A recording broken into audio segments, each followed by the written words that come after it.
Gentlemen, we're excited to welcome you here. It's a pleasure to see your interest and excitement.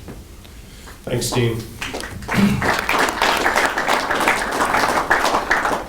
First and foremost, I want to thank everyone for being here today. It's a great day to be a T-Bird. Couldn't be more excited to sit in this chair right now next to the gentleman to my right. Seems not that long ago that I was sitting in front of you, less than 2 months ago, in a similar fashion, and I saw Mario here. We're continuing to be excited about the football program and that hire, so it's another great opportunity today to position our program and elevate our program for success. We launched the search on March 9th, and first and foremost with an expectation to win. Over the last 25 years, we've won 41% of our men's basketball games. Quite frankly, from my assessment and from the background and experience I have, we have to expect more. So going into this search, that was 100% a key component to every thought process that we put into this. I think there's an opportunity here to revitalize this program. I think there's a great opportunity in this community to add excitement to the cold winter days, cold winter Thursday nights, cold winter Saturdays. That's what I was brought here to do, I think, was to elevate the stature of this program, the athletic department, and specifically, in this instance, the men's basketball program in this community. I don't think there's a greater opportunity. As I met the community over the first 90 days, I'm not sure there was one conversation that I had that did not include discussion about the men's basketball program and just people's general interest in filling the Centrum. And I'm fully committed to that. I think the direction we're going to head today will represent and move us that direction. And I'm going to work tirelessly to make sure that that's the case. As an institution, one of the, I think, key components of the opportunity that we have is to elevate the institution, to elevate the stature of the institution through athletics. Obviously, we're developing leaders of character. We're focused on athletic and academic excellence. But one of the great opportunities for Cedar City in this institution is to elevate people's knowledge, awareness, and interest in this institution through athletics. There's not a better opportunity than the men's basketball program to do so. I think we've all watched over the last couple weeks the opportunity that exists via the NCAA tournament. You've seen teams like Stephen F. Austin, Northern Iowa, put themselves on the map or to continue to put themselves on the map. There's evidence and research behind the fact that the greatest way to increase admissions enrollment and quality of applicant and fundraising and just a number of different priorities for this institution can quickly be advanced through raising the notoriety of the institution through athletics. And again, I think men's basketball is a great opportunity in that regard. I've seen it firsthand. For some of you that know me well, I was a basketball manager at the University of Iowa as an undergrad for Tom Davis. I've worked closely with Tubby Smith at the University of Minnesota, Herb Sendick at Arizona State University. It's hard for me to probably say it in a room. As an athletic director, I'm a generalist, but pretty ingrained in the basketball world. So this is an exciting opportunity and something that I took very seriously as we went through this search. We quickly identified a leader, identified the need for a leader that had the energy and mental toughness to turn this program around. I think this is something every single day we needed somebody that was going to drink, sleep, live, whatever, the men's basketball program. We needed somebody with the work ethic, that blue-collar work ethic.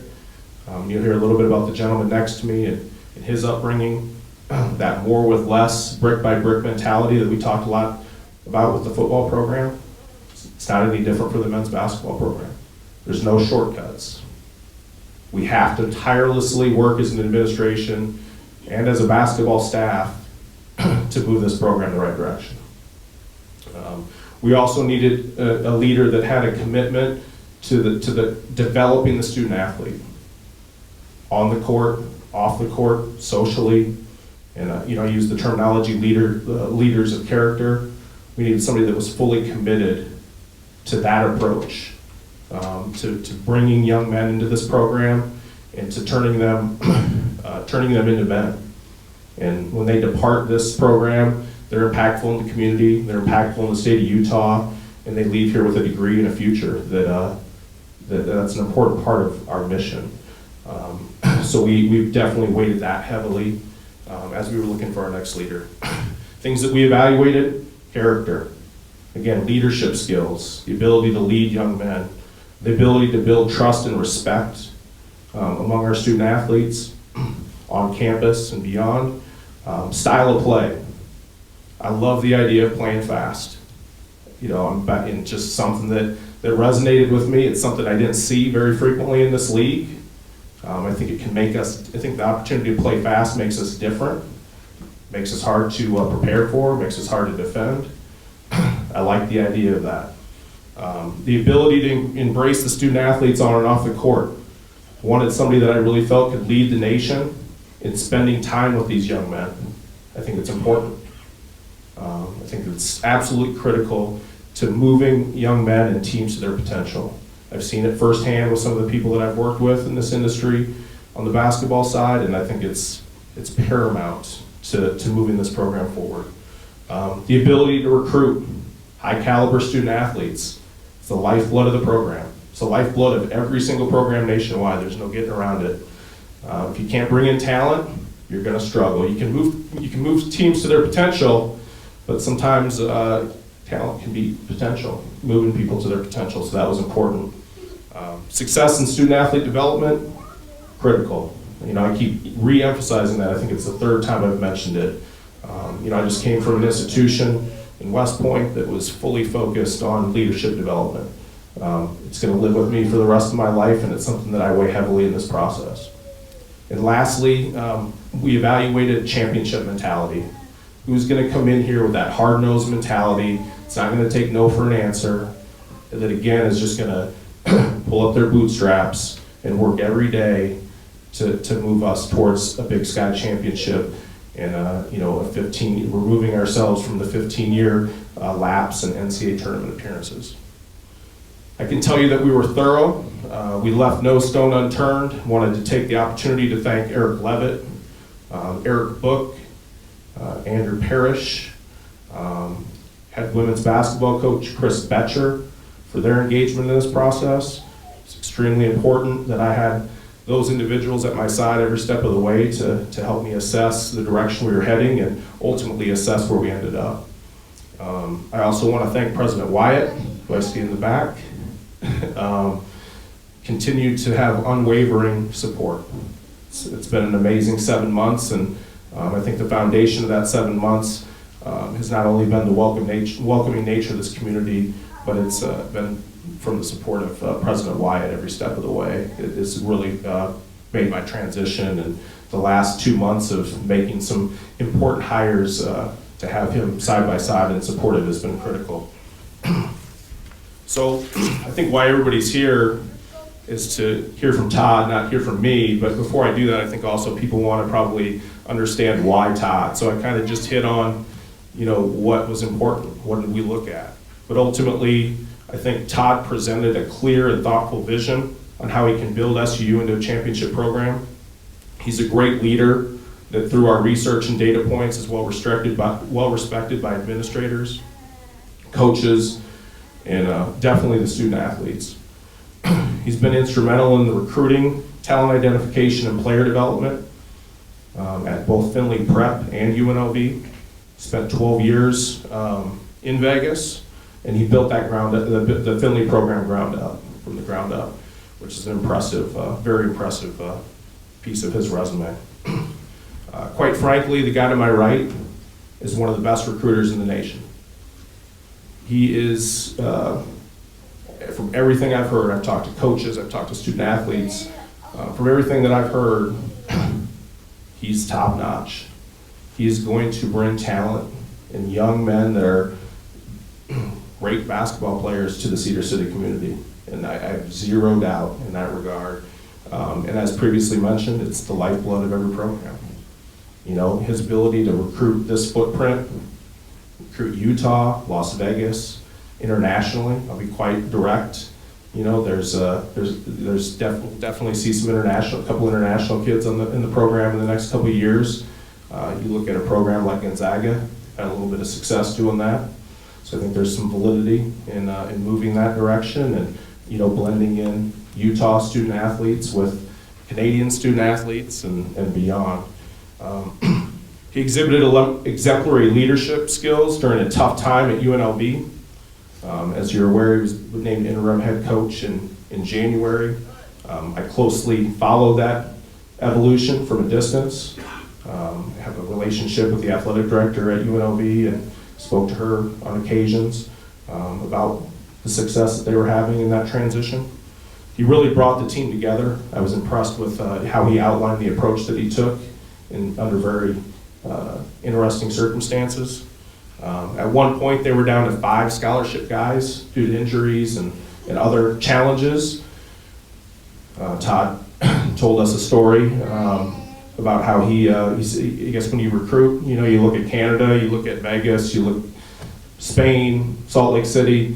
Well, during his time at Vegas, he had to look to the front desk at the Wynn Hotel and recruited a 6'10" student athlete when they got down to 5 guys, and he ended up actually throwing him on the floor, if I remember correctly. I think the intent was to bring him on as a practice player, but he ended up on the floor. So this guy's going to look everywhere for a recruit. So you know, I'm not sure that we have anybody at the La Quinta front desk that may match that, but I may keep my eyes peeled myself. So, you know, ultimately at the end of the day, I have complete confidence, absolute complete confidence in his ability to lead this program, and again, return us to prominence, to creating a winning culture with our men's basketball program.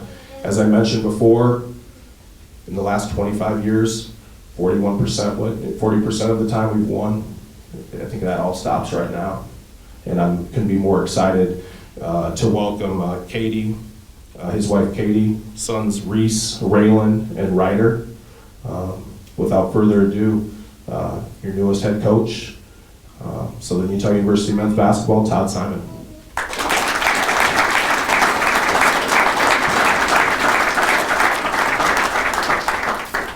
Well, it's an honor and privilege, you know, to be the head coach of this great university. You know, I want to thank a couple people as well. To start out, President Wyatt for the opportunity. Eric Book, who's been a great help in this transition for me and my family. The athletic staff has been extremely warm in welcoming us. Eric Levitt for your involvement in the search, and I'm truly grateful. We have a spectacular leader and visionary in Jason Biedekofer. And I also want to acknowledge my wife and kids, you know, Katie, Reese, Raylan, and Ryder. You know, they're absolutely the rock and cornerstone of our family. But today's an absolutely a dream come true. You know, the opportunity to lead, to teach, to mentor young men is something that I want to do from an early age, and have kind of been my focus as I grow and develop in this profession. And you know, at an early age, I kind of realized that was going to be the side of the court that I was going to be on. And so truly privileged to be here every day, you know, look in the mirror and give every ounce of energy and enthusiasm to creating a winner for this, that this community can be proud of. And you know, I'll never walk out those doors without knowing that that day I gave everything I could in gratitude for the opportunity, and knowing that the great people here deserve a winner and want a winner and are hungry for a winner. It is my job to put T-Bird basketball in a position of excellence. I've talked to our student athletes about raising our level. Raise our level at everything we do, off the court, on the court, continuing to get better and push ourselves beyond how good we think we can be. And I know we're not alone in that. And I know the community's hungry to get out and support and be a part of this and grow with us. And we can feel that. And I've been blessed to work for some great people in this basketball business. Not only great coaches, but I extended time with Lon Kruger, who was able to build 5 programs, just a phenomenal human being of character. Michael Peck, who grew the Finley program and was side by side with him, with, you know, the values and the hard work and roll your sleeves up and you know, do more with less, brick by brick. And Dave Rice, who's as good a person there is in this building, or in this business rather, and learned a lot from all of them. And most importantly, understood how you can do this with strong character without cutting corners and doing it with the student athletes in mind first. I want to thank them for their leadership and my time with them as well. We're going to bring in individuals of strong character, obviously very talented young men, but as we have and what I learned with the group and a couple of our players in the back, appreciate you being here. We have a lot of strong character on this group already, very impressive young men, and we'll continue to do that. And we're going to be a program that's going to defend, rebound, and run. We're going to have a clear identity of who we are. Okay, it's going to start on that end of the floor. We're going to play fast. Okay, we were the #1 tempo team, adjusted tempo team in the country. My last 17 games at UNLV, and that's something that I truly believe in. We're gonna press. We want to dictate the game to our comfort level, and I truly feel we have the talent on this team to do it. We're gonna be dedicated to making blue collar winning plays. When you walk in, people should say that team played their hearts out every single game, every single practice. And it's going to come through that blue-collar mentality of toughness, mental toughness. When times get tough, we're going to grit our teeth and we're going to go harder. And we're going to close out games. And we're going to control the things that we control. We're going to be a program that has positive attitude and effort at all times through any face of adversity. We're going to be a program and those values that we're going to instill in our young men and throughout our program are going to show on the court, because we're going to control what we can control on the court. We're going to run. We're going to be in stance. We're going to be nasty on defense. We're going to do all those things that truly aren't really a skill. It's just a mindset, a mentality, things that you can control. Our brand will be toughness. Teams are going to come into this Interim and they're going to leave here a little beat up. Okay, they're not going to enjoy playing the T-Birds, and I guarantee one thing, can't guarantee wins, can't guarantee this or that, but I can guarantee we won't be outworked. The game of basketball will owe us wins by how hard we work. And having won championships at the prep level, and being having winning seasons, every year I've been a part of this basketball world. I've been fortunate to win, and I can tell you what I've learned. The drive isn't about the trophy and the rings and the accolades. The drive and the desire is about the process. Then it's about selling it. It's about sharing it. It's about teaching it. It's the struggle. It's about the adversity. It's coming together. It's loving one another in the program. That's what it's really about. It's about the people. And we're going to be a program that's centered on the relationships, because that's stuff you can't buy. There's no budget that can buy you relationships. There's no budget that can form a bond with your players and with the community and be united as one. And the hard work collects dust, but the relationships and common bonds, those things last for eternity, and that's what endures for a winning program. And when my wife and I took a trip up here, we were pretty open-minded. We fell in love immediately. We drove up here on a kind of a sleepy Sunday and just wanted to kind of check things out, just take a little Sunday drive, and both of us grew up in blue-collar, small-town, tight-knit communities in the Midwest. And we saw that immediately here, where values, camaraderie, genuine love for one another, stood above all else. And it was an absolutely tremendous experience. And we knew instantly this is where we wanted to be as a family. And as a coach, this was a program, I think in the basketball communities, everyone kind of sees the tremendous potential here. And the fit and the proximity and all the things that I felt I could bring to the table in terms of our mindset and leadership and basketball resume. Thought we could really make this a championship contender in the Big Sky Conference, and that's what we intend to do. But success starts every day. It's an everyday mentality, and with the guys communicate this is a new era. And we're going to start the journey by investing championship level energy and effort into Southern University basketball, and it starts every day. Appreciate that, Todd. Couple last comments, then we'll take some questions from the media. Just want to make two additional statements. I'd be remiss without thanking the Todd Okeson, Chad Bell, and Drew for your support and your guidance over the last 2 weeks. This program, I've been here 7 months. I mean, I know this team well. I know this coaching staff well. They've put their blood, sweat, and tears in this over the last, throughout this season. And I know the last 2 weeks in the time of transition, we've had great leadership, and I want to thank them for being here. I also want to thank and I know Todd did as well, I want to thank the current student athletes for being here as well. Todd hit the nail on the head. This is a great group of guys. I truly believe that we have the talent sitting in this room, to do big things next year. So I'm excited for the future as it relates to the group that's sitting in the back of the room. Secondly, glad we got a bigger room this time. I think Ron Carden was driving that a couple weeks ago, so appreciate that thought. The room's full again. It feels good. It's a great level of support from the media community, Cedar City community, campus community. I guess my last message is we're all in this together. I desperately want to fill the Centrum. I want to bring excitement to the winter here in Cedar City. Not that there's other excitement in town, but I think this can be the main show from November to March. I'm fully committed to that. Our staff is fully committed to that. I'm going to work tirelessly to make that happen. But ultimately, we're all in this together. I know from the meetings that I had, the first 90 days I was here, everybody wants it. Everybody's a part of the solution. Todd's a part of the solution. I'm a part of the solution. But each and every person that's in this room, including our student athletes, our coaches, community members, staff members, everybody's part of the solution. We can do this together. We have the right leader sitting to my right. He's going to move this thing forward. He's going to elevate it. We all need to be prepared to take that ride, and we need to be prepared to take people with us. So I'll end with that. We'll take comments. Coach, you've been known as a great recruiter. What makes you think you can recruit to Cedar City? Well, I mean, it's a great place. We have a lot to sell here.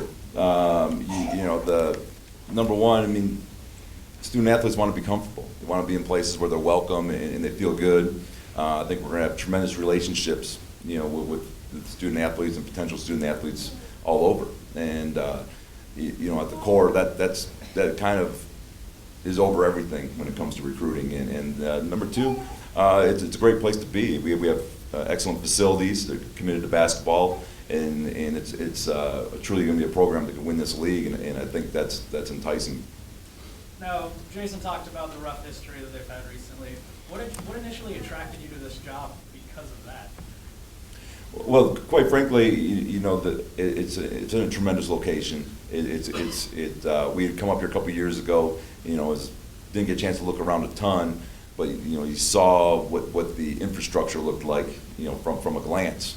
And as a visitor, sometimes when you see those things, you say, okay, wow, okay, what's going on? And having been all over universities across the United States, helping kids in their recruitment and then traveling as a college basketball assistant, you get to see all those things. And so right away, that made it very intriguing, even a couple of years ago, as to, wow, okay, that's a pretty good setup right there. And so that started the intrigue, quite frankly. And as we move forward, and this opportunity arose, it became something that was very, very intriguing, more so than many opportunities, because I think there's championship level abilities here. Now you've spent the last 2-3 months as an interim head coach. How has that experience helped you prepare for this? Well, that was an interesting experience because we faced about every adversity you could face. I was speaking to a friend in the business who's been head coach for 30 years, and he said, you got more in 60 days than I did in 30 years. So, it was one thing after another in terms of team crisis moments necessarily, and the way we're able to, really what you learn, if what you believe and what you were brought up with really truly does work and does apply, and getting through that situation where we played hard to the very end, and the guys were all in and they were passionate about it, and that endured, and it really just sent the message that the way that we had brought up in this game and learned and how to behave is the right way. Now, you helped build a Findlay Prep program that is one of, obviously, the top in the nation. How much are you going to draw from that experience to help build something like this? Well, there's some parallels. Obviously, here we have, excellent resources, respective to the league and facilities and those type of things. When we started that program, there was no brand identification because people didn't, it was from scratch. I mean, we literally started on the back of a cardboard box. We had no facility, we had no locker room, we had no idea. We just sold a vision, essentially. And and that experience, and then living with those student athletes for 5-6 years with my wife. Thank you for that. But you truly learn what it really is about, and what it's about. All you really need is true love and care. And the student athletes don't care how much you know them until they know how much you care. And then there's no truer words in coaching. And but in that experience, you really find that out, that all you really need is 5 guys on the floor, a ball, a couple baskets, and a relationship, and you can do special things. Just to clarify there, when he says live with the student athletes, it wasn't tolerate the student athletes. They physically, him and his wife physically lived with 15 high school kids. So the resiliency and the story behind all that was pretty intriguing and eye-opening for myself. So I can only imagine how Katie experienced that. I'm looking forward to having that conversation someday. So. Yeah, the honeymoon, we got married on Saturday and I left on Monday, so that honeymoon we promised is just around the corner. I noticed some players back there. What was the first meeting like with them? Oh, it was spectacular. I mean, that's the part you love. You wish you could set aside a whole day to spend. I mean, just to hear people's stories, just to get to know people. I mean, and find out more about them, what they've overcome, and where they're headed and what they want. You get to learn a lot of, okay, how can you help? We all want the same things, and I'll be here to be a reminder of what you want, because in life we go through days where we're on ups and downs, and you need that person to say, hey, this is what your focus is, and spending time with them was tremendous, and selling the vision that we're going to believe, and I need people that are going to believe, and if we all believe, we can do special things, because that's kind of the first brick that you put down better be belief. Have you given any thought to filling your staff at this point? That's kind of down the road here. Obviously you have people you go through the journey with and those type of things, but that's a little bit down the to-do list at this point. What is at the top of that to-do list for you? Oh, the number one thing is internally get with the coaches and players, and these first couple of days was going to be all about that, and find out and build bonds with the people that are currently here, because there is a great foundation here, and they did an excellent job of collecting an excellent group of people, and everyone wants to win. They all have the passion to do so, and so that's kind of the first step. National letter of intent signing period is just a few weeks away. You've got members of the previous staff in place. You've got any contacts that you have. But what's the game plan to not have to just write off this coming class as a wash because you didn't really have time to put anything together? Of course, everyone has great expectations for next year, but what are you looking at for this year? Well, we do have some spots to fill, and that recruiting kind of doesn't have an on and off switch. It's really truly, some people have known for 10 years, and I've been very blessed and fortunate that people are kind of calling, wanting to help, I was fortunate at Findlay. I think we had 46 guys that we sent along Division I, and obviously success we had at UNLV, and those people, once they have a good experience, just as I would with my sons, if I have a good experience in one area they want, I'll send my next son there, and that's kind of how recruiting kind of works. So those relationships I think will bear fruit here in the short term as well. Should UNLV fans be scared that you're going to steal something? No, I'm gonna be the biggest UNLV fan from afar now, and obviously spent 12 years in that community, passionate and have a degree from there, and Tina Quinzer-Murphy was phenomenal to me as an athletic director, and continues to be a great friend. So, you know, I got nothing but love for that community, and hope that everyone stays and they proceed to have a great program there.